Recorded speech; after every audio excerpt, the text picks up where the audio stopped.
오늘은 사도행전 17장 22절에서 25절에 있는 말씀을 가지고 바울과 아덴 사람들을 통해 주는 교훈이라는 제목으로 말씀을 함께 나누기 원합니다.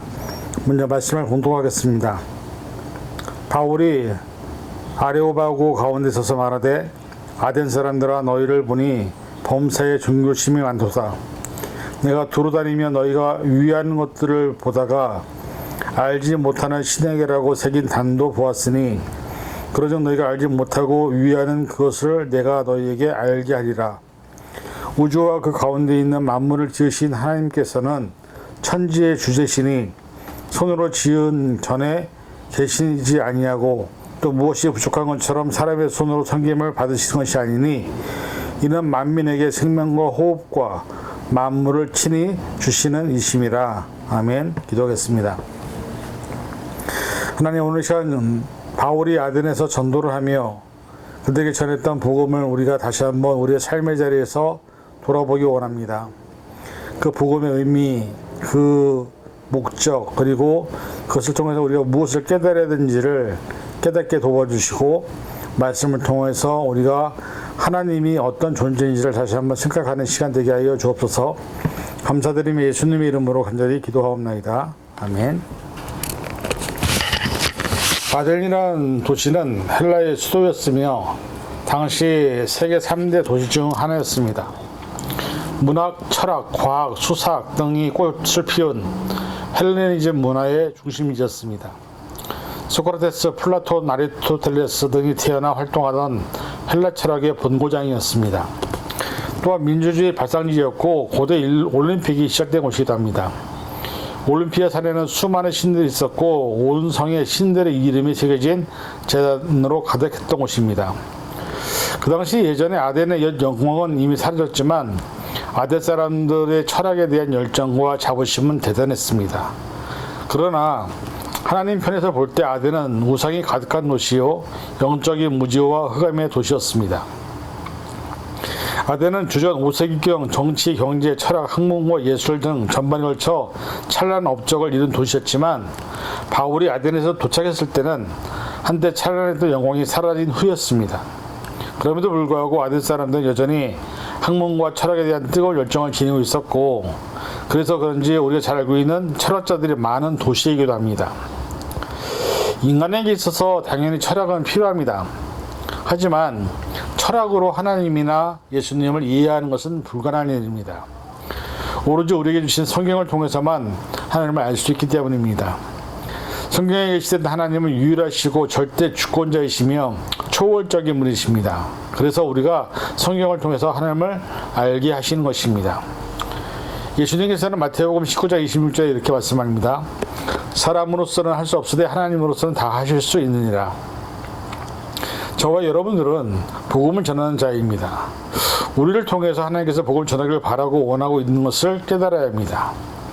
하나님께서는 우리가 순전히 철학적이고 학문적인 토론을 통해 잃어버린 영혼을 구원하든지 아니면 그들의 정신적인 영적 장애물을 제거하는 것에만 집중하는 것을 절대 원치 않으십니다.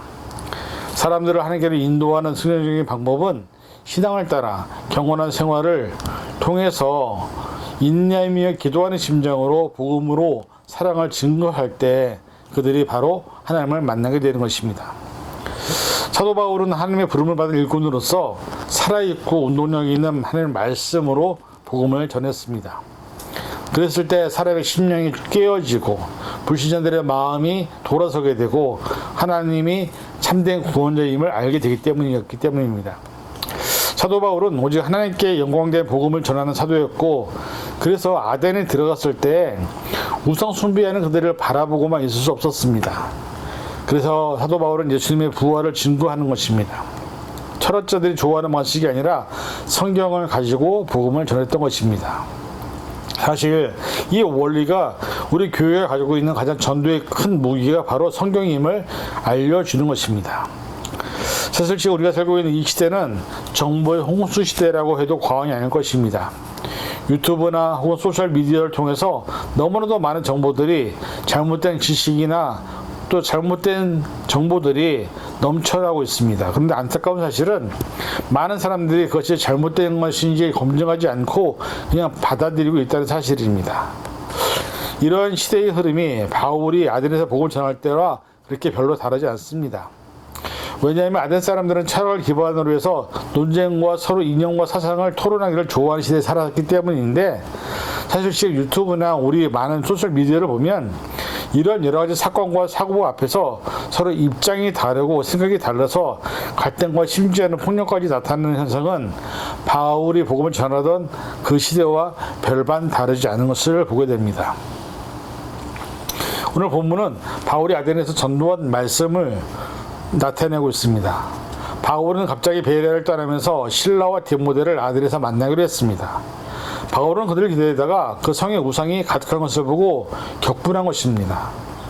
오늘 말씀을 통해서 바울이 전한 복음의 메시지가 무엇이면 이 말씀을 우리 지금 삶에 어떻게 적용시켜야 하는지, 또 아덴 사람들을 통해서 우리가 배웠던 것은 무엇인지를 함께 생각해 보고자 합니다.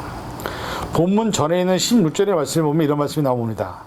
바울이 아덴에서 그들을 기다리다가 그 성에 우상이 가득한 것을 보고 마음에 격분하여.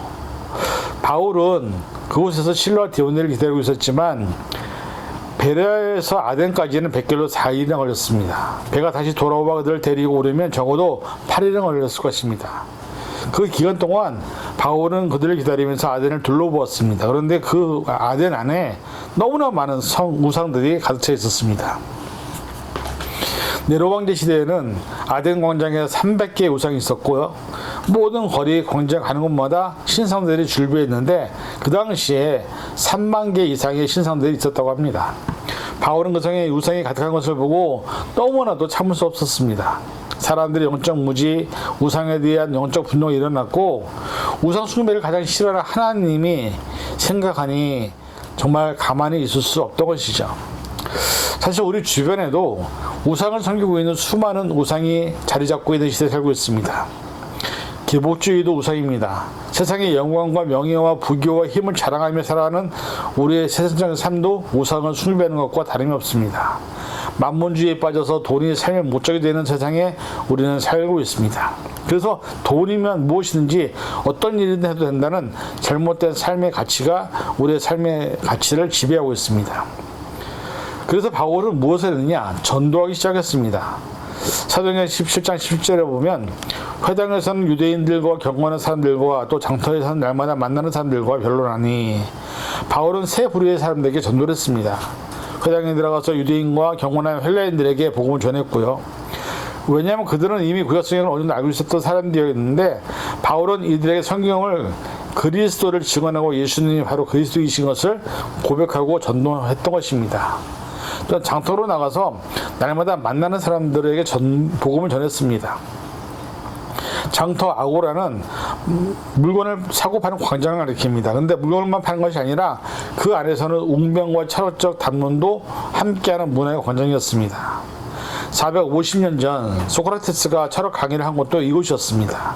바울은 날마다 헬라의 심장부에 서서 만나는 사람들마다 붙들고 복음을 전했던 것입니다.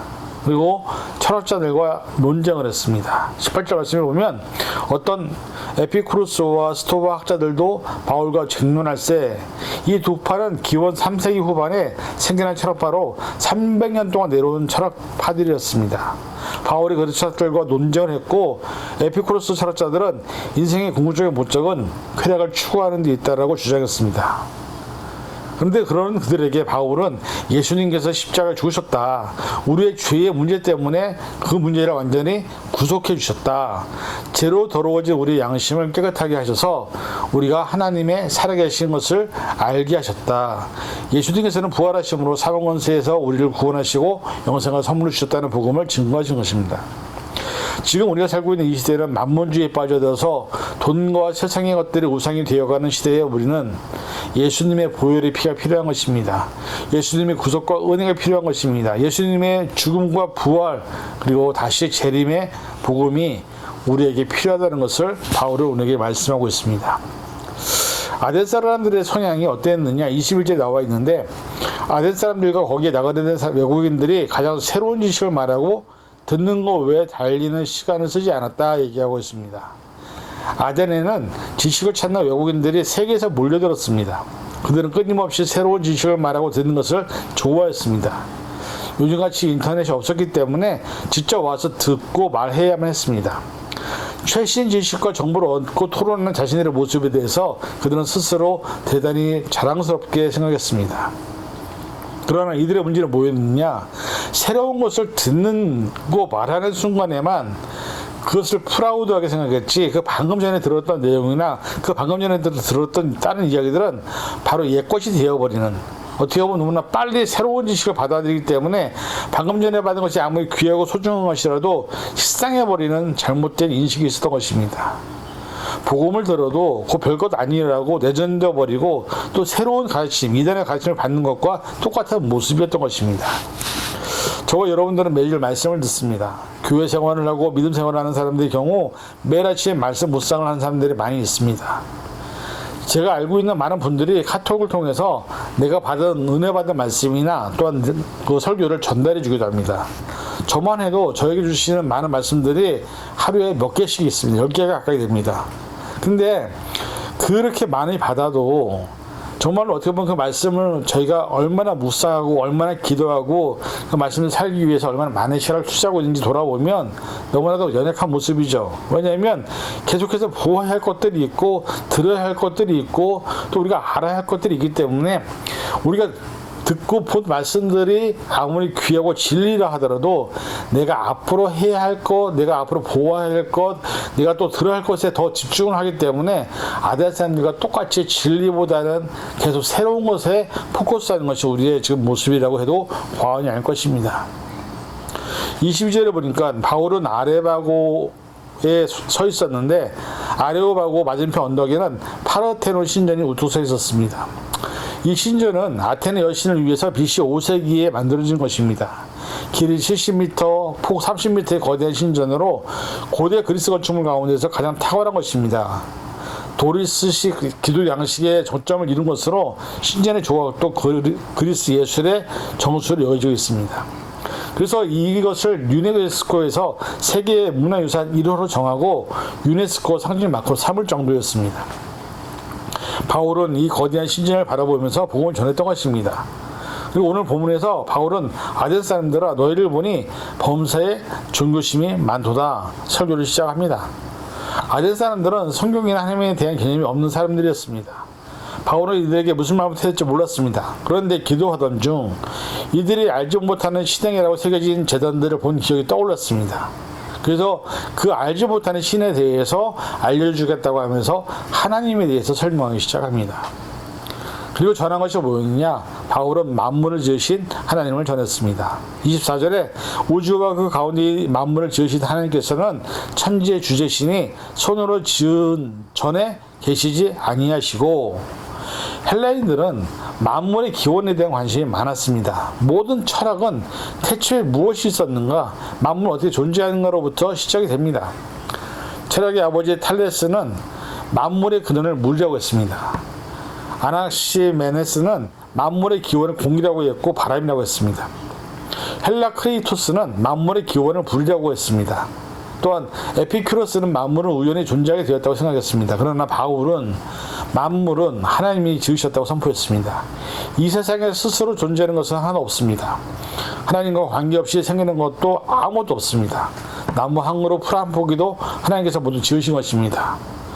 골로새서 1장 16절 17절 만물이 그에게서 창조되되 하늘과 땅에 보이는 모든 것들과 보이지 않는 것들과 혹은 왕권들이나 주권들이나 통치자들이나 권세들이나 만물이 다 그로 말미암고 그를 위하여 창조되었고 또한 그가 만물보다 먼저 계시고 만물이 그 안에 함께 섰느니라 말씀합니다. 시편 100편 3절의 말씀 여호와 우리 하나님이신 줄 너희는 알지어다. 그는 우리를 지으시니요 우리는 그의 것이니 그의 백성이요 그의 기르신 양이로다. 뿐만 아니라 하나님이 천지의 주제이심을 바울은 증언했습니다. 헬라인들은 만물에 다 신이 있다고 믿었습니다. 하늘의 신은 주피터, 사랑의 여신은 비너스, 바다의 신은 포세이돈, 운부의 신은 하데스, 예술의 신은 아폴로, 지식의 신은 미네르바. 수많은 신들이 있었지만 그 수많은 신들이 세상을 주관한다고 생각했었습니다. 그러나 바울은 만물을 지으신 분은 단 한 분, 하나님이 천지의 주제라고 선언합니다. 하나님이 전능하시고 무소부지하시다고 거룩함과 지혜와 권능으로 창조물을 보존하시며 다스린다고 말입니다. 이것이 하나님의 섭리라고 이해합니다. 민족과 국가의 흥망성쇠나 인류의 역사는 물론이고 우리 개인의 일생도 다 하나님께서 섭리하고 있음을 바울은 복음으로 설명하고 있습니다. 하나님의 섭리는 자기의 백성을 구속하고 그들을 보호해서 영생을 얻도록 하는 목적이 있습니다. 우리는 이 하나님의 섭리를 믿습니다. 에피쿠로스 철학자들 말처럼 신이 멀리 계시는 분이 아니라 인간과 함께 계시며 생사화복을 주관하십니다. 참새 한 마리도 하나님의 허락 없이 떨어지지 않습니다. 하나님은 우리의 머리털까지도 다 세심받아야 된다고 말씀합니다. 저와 여러분들이 하나님의 자녀이고 하나님의 창조물인 것을 기억하셔야 바랍니다. 그래서 우리가 더 이상 우상을 숭배하는 것이 아니라 나를 지으시고 나를 만드신 나를 섭리하고 계시고 하나님과 함께 동행하는 그 믿음의 모습이 있기를 간절히 축원을 드립니다. 둘째는 사람에게 생명과 호흡을 주시는 분이 하나님이라고 설명합니다. 25절을 보면 또 무엇이 부족한 것처럼 사람의 손으로 섬김을 받으시는 것이 아니니 이는 만민에게 생명과 호흡과 만물을 친히 주시는 이심이라. 하나님은 만민에게 사람에게 생명과 호흡을 주시는 분입니다. 이 세상 누구도 인간에게 생명을 줄 수 없고 인간의 호흡을 한 시간도 연장할 수 없습니다. 하나님은 자기 형상대로 사람을 창조하신 후에 영을 부어주셨습니다. 창세기 1장 28절 그리고 그 영에게 이렇게 명령합니다. 하나님이 그들에게 복을 주시며 하나님이 그들에게 이르시되 생육하고 번성하여 땅에 충만하라 땅을 정복하라 바다의 물고기와 하늘의 새와 땅에 움직이는 모든 생물을 다스리라 하시니라. 만물을 지배하고 다스리도록 인간에게 권한을 주신 것입니다. 그러나 하나님이 무엇이 부족해서 사람의 손으로 섬김을 받으시겠습니까? 아덴 사람들처럼 신상의 옷을 입히거나 좋은 장소에 모셔놓거나 음식을 갖다 드리는 것은 하나님께 아무 의미가 없습니다. 하나님은 그런 섬김을 받지 않습니다. 하나님은 우리의 도움이 없어도 스스로 모든 것을 얻을 수 있는 분입니다. 단지 우리가 해야 할 일은 하나님을 찬양하고 예배하는 것입니다. 아덴이 변화되기 위해서는 사실은 수많은 사람이 필요한 것이 아니었습니다. 복음의 열매는 한 사람부터 시작이 됩니다. 한 사람이 변하면 그 가정이 변하고요. 그 가정이 변하면 일터가 변합니다. 그 다음에 일터가 변하면 사회가 변하고 사회가 변하면 도시가 변하고 도시가 변하면 나라가 변하기 마련이죠. 언제나 하나님의 일은 몇몇 안 되는 소수의 사람으로 일을 시작하십니다. 그 몇 사람이 변하고 그 몇 사람이 확실히 복음의 희망을 붙들 때 민족이 변하게 되는 역사가 일어나게 되는 것이죠. 그래서 우리가 복음을 전함에 있어서 많은 사람들 전도하거나 선교지 가야 한다는 강박관념에서 벗어나야 합니다.